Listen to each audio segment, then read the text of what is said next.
making sure the board of pardons are granting clemency and the pardon process is operating as an act of grace as it was intended? Are we welcoming our brothers and sisters back into the community when they have served their time? Or are we depriving them of their basic human rights? Our criminal justice system is just one of the many systems that is effectively oppressing the least amongst us. If Jesus was to walk this way, he would be flipping tables. If Nehemiah was in Minnesota, he would be helping the poor to rebuild their communities and confronting the powers that be. The more important question is, what will each of us do to make Minnesota a more equitable state that serves each and every one of us? Some may think that Christmas isn't the right time to bring up difficult social issues. Those people, though, might want to take a look at what is really going on that man's as next to the cattle, because he was born to poor people who were forced to go to that place by the repressive government. The wise men, standing silently, were told by the angel to go home by a different way because they were in danger just for having visit. The manger scene may even include an angel, the very angel that told Joseph to flee the country with Mary and the baby because the authorities wanted to kill this infant. From the beginning, the life of Christ raised the most difficult questions, and yet the birth also raises hope. As people of faith who hold this day sacred, it is that hope that we must see in the infant, in our own city, and in the hearts of our neighbors. Thank you. Thank you. That's a wonderful piece. It's strong. It's good. It makes us think. The piece is by Leslie Redmond and her colleague, Professor, I think professor is the right way to say it, Professor Mark Osler. Is it Osler or Osler? Osler. Osler, okay, great. Either way's fine. Okay, great. Well, listen, thank you both very much. Let's go into what the motivation was. I mean, obviously the season invites us all to contemplate, to think about the meaning of our existence and of our society, the values that we bring. But as you two decided to collaborate and focus on the question of justice for Christmas, what was driving and motivating you? What was compelling you to bring this united voice forward? Mark? Do you want to start? Yeah, Mark, go ahead. Yeah, I mean, I think that we went out to lunch and we talked about what we were working on, and it became clear right away that we had this overlap of what we cared deeply about. And I think Leslie wrote the part that is the heart of this piece, where she wrote, if Jesus walked the earth today, he would be flipping tables. Mm-hmm. And that sums it up to me, I think, that there is, from our faith, and from other faiths too, I would say, there is this call to action right now to address these inequalities that we have in our society. Let me bring a voice. I have two friends. Leslie, go ahead, first of all. Go ahead. Oh, well, I was just going to say yes to everything Professor Osler said, and it goes back to my campaign of Don't Complain, Activate, and the idea of how are we activating, right? And for us, it's the power of the pen to be able to do this on Christmas Day in this moment where this is the happiest season for a lot of people, but it's also one of the most devastating seasons for a lot of people. I had a conversation with a gentleman yesterday in Stillwater Prison. He's been there for the past 17 years. He went in when he was only 22 years old. I'm only 27 years old. I couldn't fathom being away from my family that long. And I just think we live in a state of Minnesota where it is the best place for a lot of people, but we also know it's the worst place, specifically if you're a person of color, right? We live in the United States, which is a place of hope and opportunity for people, but yet on the flip end, it's literally the home of the enslaved African as well.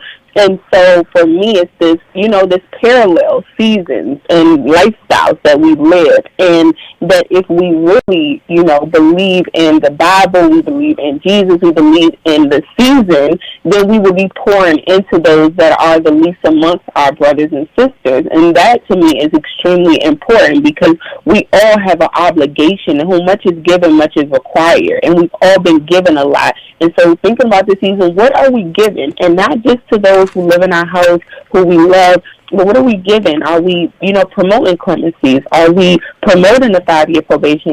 Are we stepping up and standing in the light?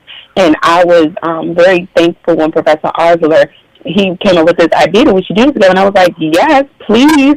And we got us started, and I just took it away. And this is the first, but definitely the time you're going to see us collaborating.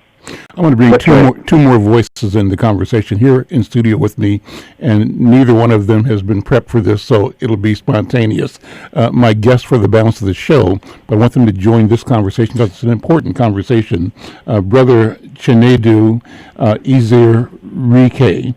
He's a business owner. He owns a company called Easy Tech. It's a cell phone and computer repair company. Has offices in North Minneapolis and in St. Paul. The North Minneapolis office is called the Boost Mobile shop on West Broadway, and the St. Paul shop is called Easy Tech. It's at 577 University Avenue. We're going to talk about that business before this show is over, but I think the conversation we're having about justice is something that I want you to weigh in on too, Brother Chi, and also a person that is well known and loved in our community, Sister Titilayo Bedayako. She's executive director of the We Win Institute. I don't know if you know, you guys know each other, Titi? Oh, absolutely. My shiro, Leslie. All right, let me turn your mic up.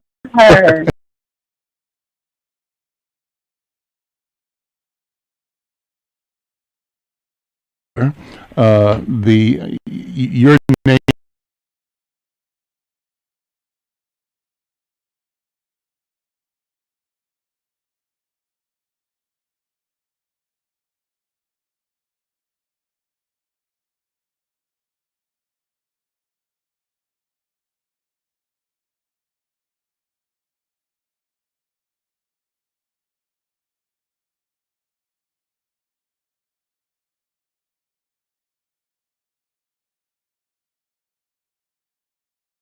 When you hear this conversation, this call for justice for Christmas, what comes to your mind, Titilayo, first of all? I'm just, the first thing I can say is just ashe, ashe, ashe.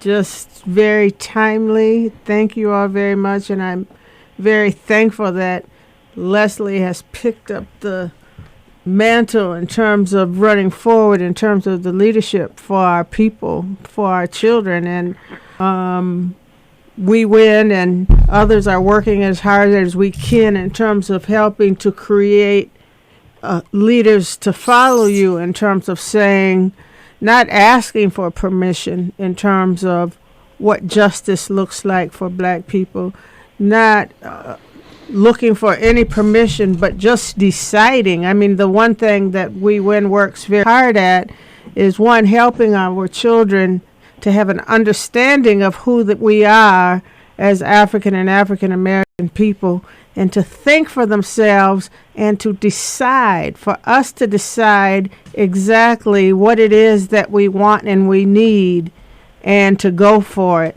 And what I hear in terms of your piece is saying, we're going for it.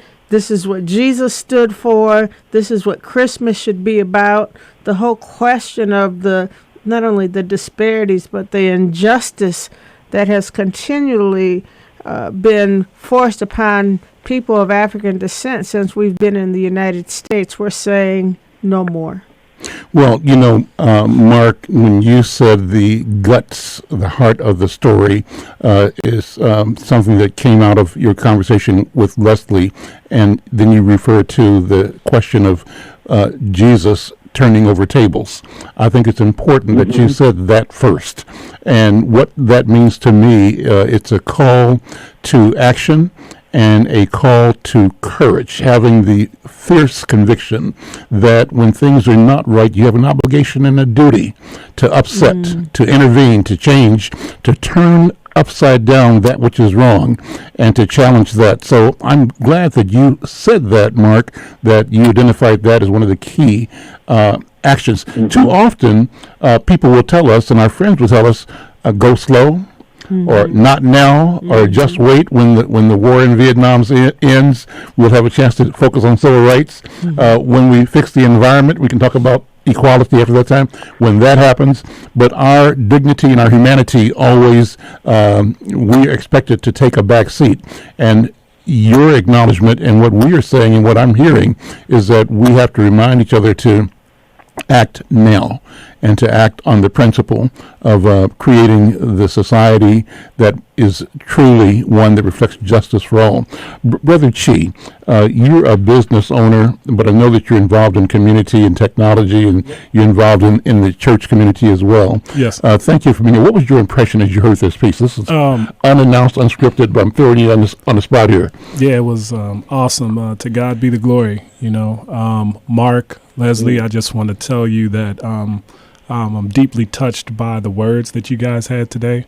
They were beautiful. It was totally unexpected for me to hear something like that today. I had no expectations of what this interview or coming to the station would be about, but just to hear you guys' message, and I mean, yeah, it was just awesome. It's beyond what I ever expected to hear when I came here. To know that you are in St. Paul, you know, at High School for Recording Arts, and both of you guys coming from St. Thomas, it's good. You guys are speaking about things that need to be spoken about. I'm realizing not only in my own life, but in our communities that the conversations that need to be had are the ones that are the tough ones.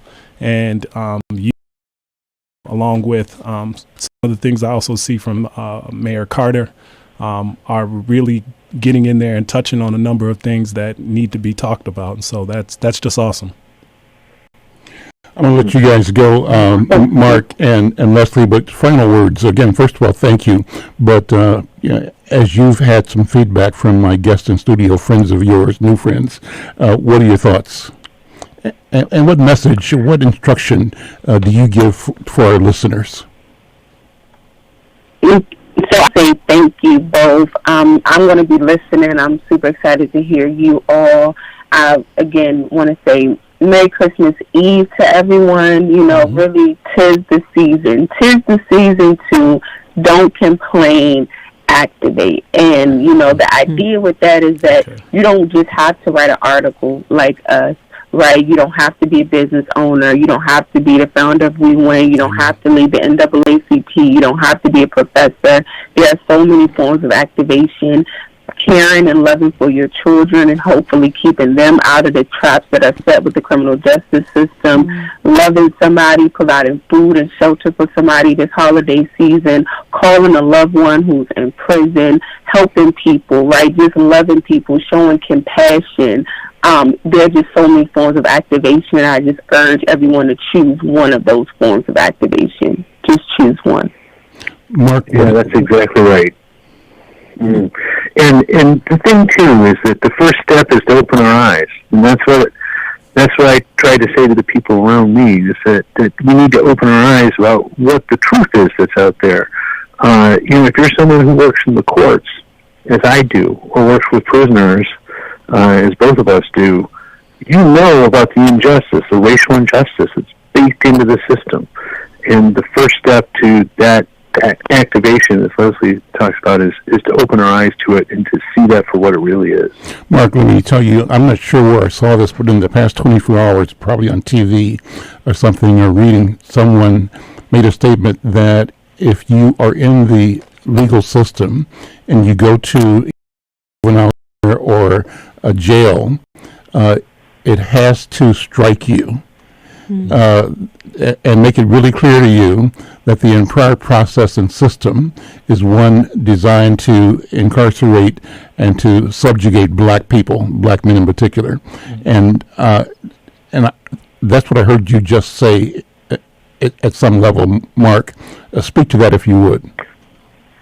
Yeah, I think that's right. And, you know, my own background, Leslie knows this, but not everyone does, is that I was a federal prosecutor in Detroit, which is where I am right now, where I'm from. And so I saw from the inside, from the view of the person putting people in prison, how true that was. You know, one of the things that, you know, as a prosecutor here in the 1990s, and I did dozens of long sentences that went with those at the time, and every single one of those people, almost all of them men, were black. They were getting those long sentences. And after 5 years of that, my eyes were fully opened. So how do we open up the eyes of the country, and how do we activate the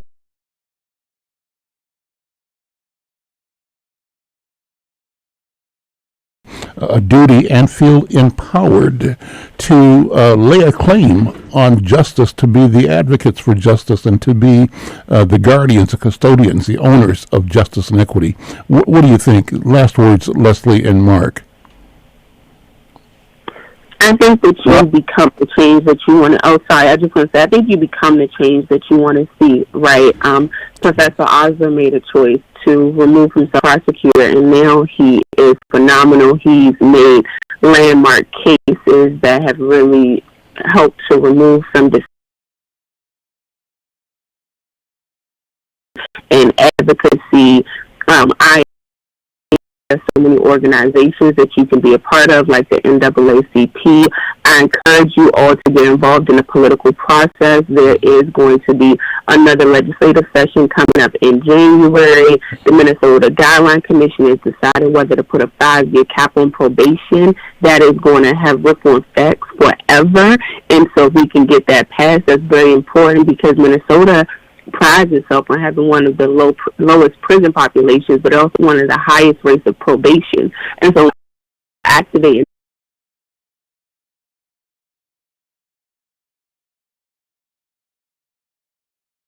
official to do that.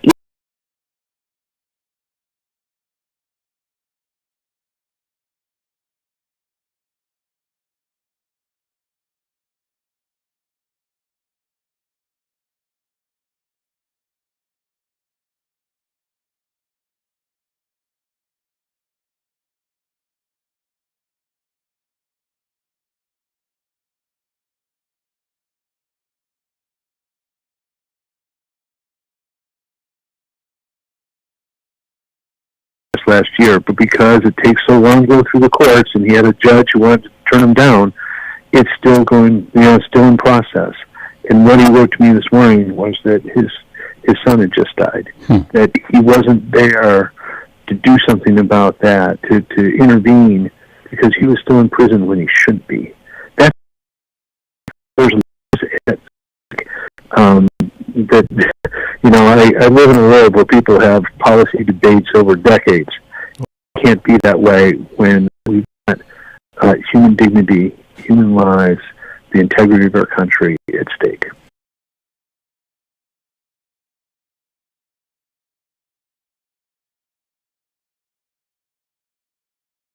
30